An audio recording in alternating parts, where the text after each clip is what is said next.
మీరు ఆయిల్ ఎక్కడ కొంటారు? నేను ఆయనతో మాట్లాడుతూ ఉంటే మీరు యాక్చువల్ గా నాది ఇచ్చాపురం ఎక్కడ ఇస్తారు? మీరు ఆయిల్ కొనుక్కోండి, కొన్ని బంకులు ఇస్తారా?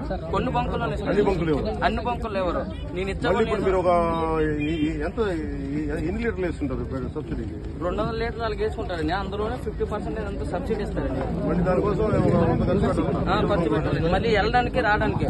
అదే విధంగా వలలు ఇస్తారండి. వలలు కూడా ఇస్తారు. ఇప్పుడు వలలు కూడా ఇవ్వడం లేదు. అదే విధంగా బోట్లు అంటే కొందరికి ఐస్ బాక్స్ లాగా ఇస్తారండి.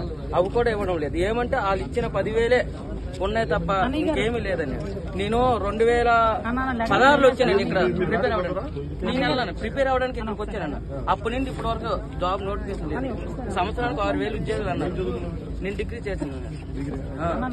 నేను ఇచ్చబోల్లో చేశాను. 2,300 కోట్లు తిరిగినా గలం విప్పడానికి మీరు వస్తున్నారని తెలుసుకొని ఏ ఒక్క పేదలైనా సరే ఈ రోజు బలంగా గలం విప్పితే పవన్ కళ్యాణ్ గారికి మద్దతు పెరుగుతుందని చాలా మంది కూడా నా రెవెన్యూ సిబ్బంది మొత్తం దిగి నిన్నంతా జగనన్న మీటింగ్ కి వెళ్లే వాళ్ళందరినీ తీసుకొచ్చి సైట్ లో నిల్చోబెట్టి వాళ్ళందరికీ హెచ్చరించడం కూడా జరిగిందన్న.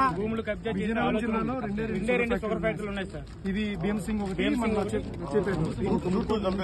మొత్తం చంపేశారు. ఇప్పుడు చెరుకు కూడా చంపేశారు.